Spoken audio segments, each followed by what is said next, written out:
할렐루야, 반갑습니다. 1월 7일 화요일 아침 묵상 시간입니다. 오늘 우리가 함께 보실 말씀은 여호수아 5장 13절부터 6장 7절까지 말씀입니다. 한 절씩 함께 보도록 하겠습니다. 여호수아가 여리고에 가까이 갔을 때에 눈을 들어 보니 어떤 사람이 손에 칼을 빼들고 자기 앞에 서 있었다. 여호수아가 그에게 다가가서 물었다. 너는 우리 편이냐 우리의 원수 편이냐? 그가 대답하였다. 아니다. 나는 주님의 군사령관으로 여기에 왔다. 그러자 여호수아는 얼굴을 땅에 대고 절을 한 다음에 그에게 물었다. 사령관님께서 이 부하에게 무슨 말씀을 하시렵니까? 주님의 군대 사령관이 여호수아에게 말하였다. 내가 서 있는 곳은 거룩한 곳이니 너의 발에 신을 벗어라. 여호수아가 그대로 하였다. 여리고성은 이스라엘 자손을 막으려고 굳게 닫혀 있었고 출입하는 사람이 없었다. 주님께서 여호수아에게 말씀하셨다. 내가 여리고와 그 왕과 용사들을 너의 손에 붙인다. 너의 가운데 전투를 할 수 있는 모든 사람은 엿새 동안 그 성 주위를 날마다 한 번씩 돌아라. 제사장 7명을 숫양뿔 나팔 7개를 들고 궤 앞에서 걷게 하여라. 1회째 되는 날에 너희는 제사장들이 나팔을 부는 동안 성을 7번 돌아라. 제사장들이 순양뿔 나팔을 한번 길게 불면 백성은 그 나팔 소리를 듣고 모두 큰 함성을 질러라. 그러면 성벽이 무너질 것이다. 그때에 백성은 일제히 진격하여라. 눈의 아들 여호수아가 제사장들을 불러서 말하였다.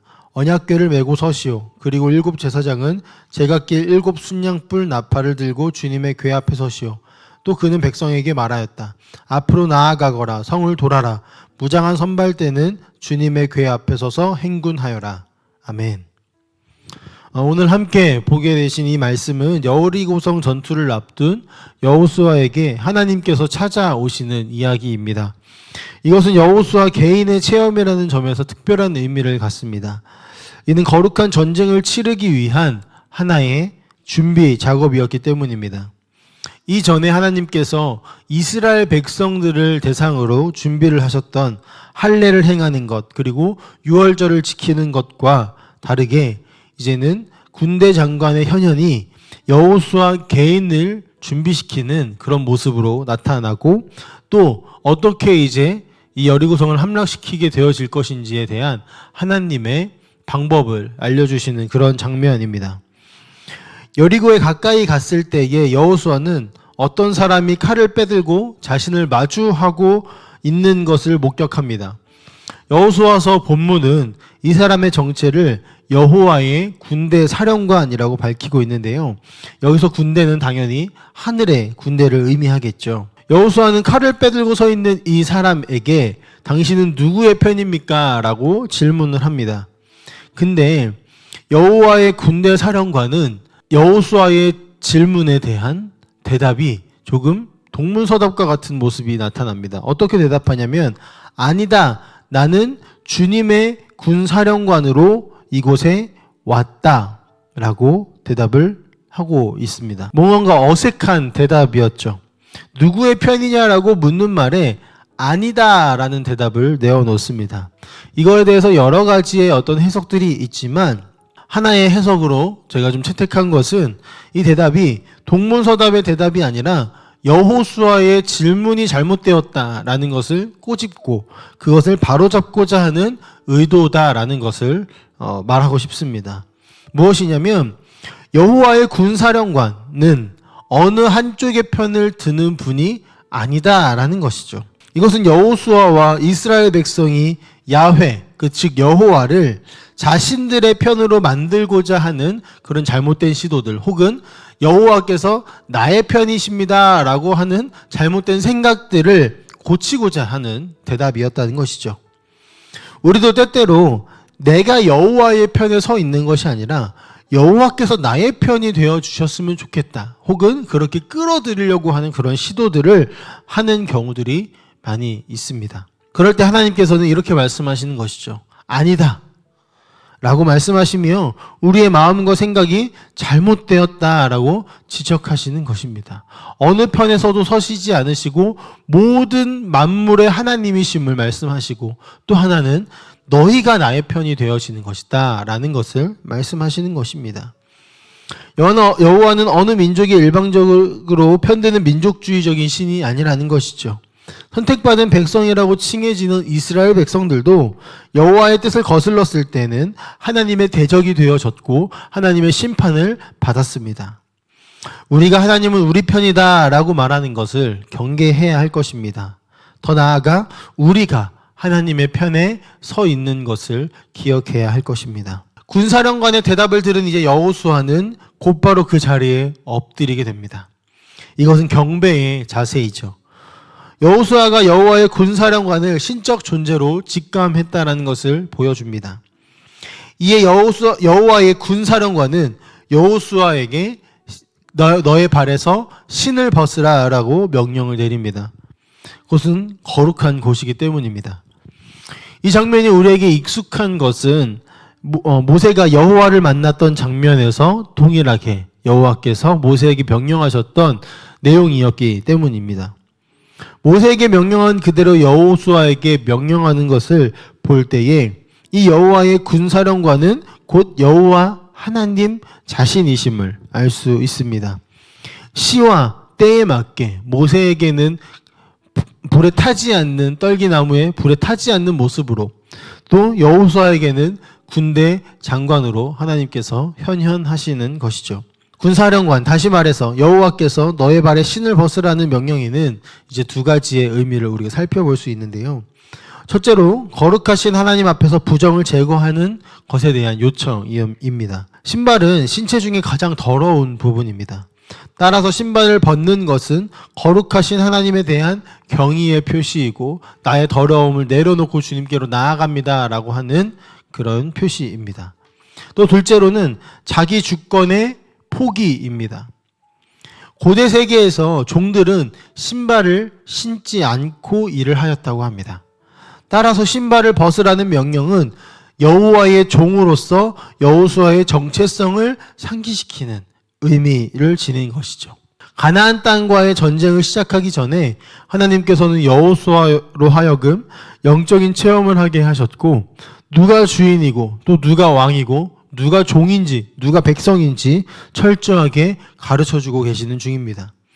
신을 벗고 엎드림으로 자신의 주권을 내려놓고 여호와를 경외하는 여호수아를 향해 하나님께서는 승리에 대한 약속을 허락하셨습니다.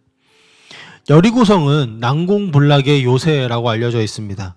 사람의 힘으로, 특히 오랫동안 광야 생활을 해왔던 이스라엘 백성의 힘으로는 절대로 함락시킬 수 없는 그런 성이었습니다. 그런데 그 성이 마주하여서 전쟁을 치르는 게 아니라 성을 지키는 것에 힘을 쏟고 문을 굳게 닫았다고 하였으니 이것은 절대로 인간의 힘으로, 이스라엘 백성들의 힘으로는 함락시킬 수 없다라는 것을 보여주죠. 그러나 여호와께서는 여호수아를 향하여서, 이스라엘 백성들을 향하여서 승리에 대한 확신을 완료형으로 말씀하심으로써 그 일이 반드시 일어날 것이고 이루어졌다라는 것을 말씀하시고 계십니다. 그리고 여호수아는 여호와의 말씀을 그대로 신뢰하고 믿었습니다. 이 믿음이 어떻게 나타나냐면 바로 즉각적인 반응으로 나타나고 있는데요. 여호와의 말이 끝나자마자 여호수아는 곧장 실행에 나서게 됩니다.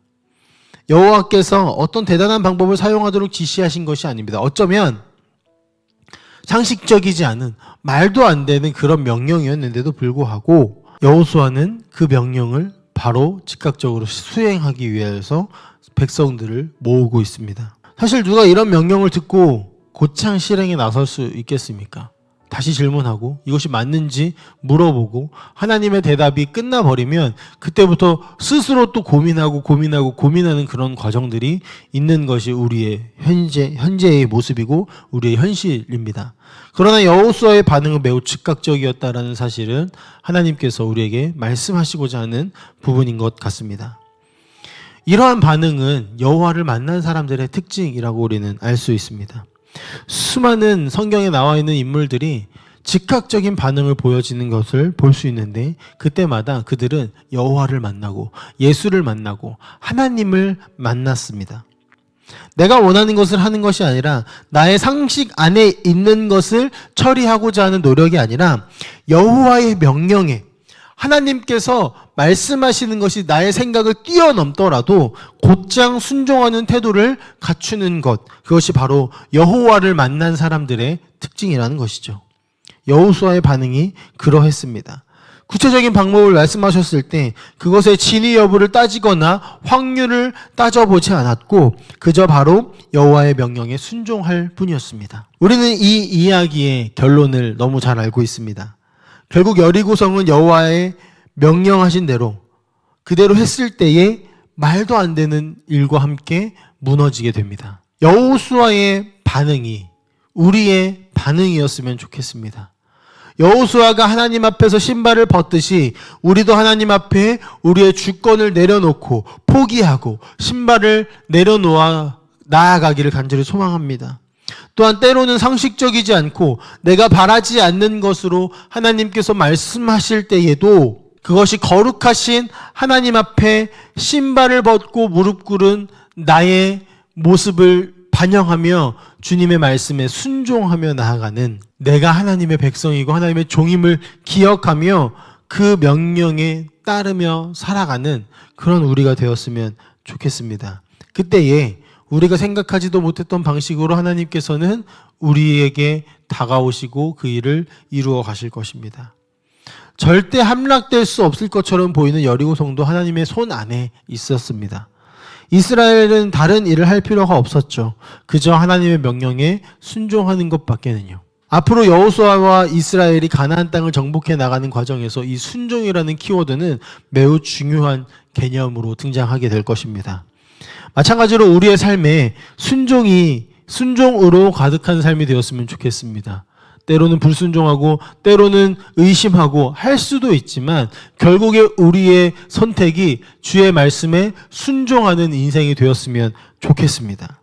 주님의 전능하심을 믿고 그분의 발 앞에 엎드려 신을 벗고 종으로 나아가 주의 말씀에 귀를 기울이고 순종하며 살아가는 우리가 되기를 간절히 소망합니다. 함께 기도하겠습니다.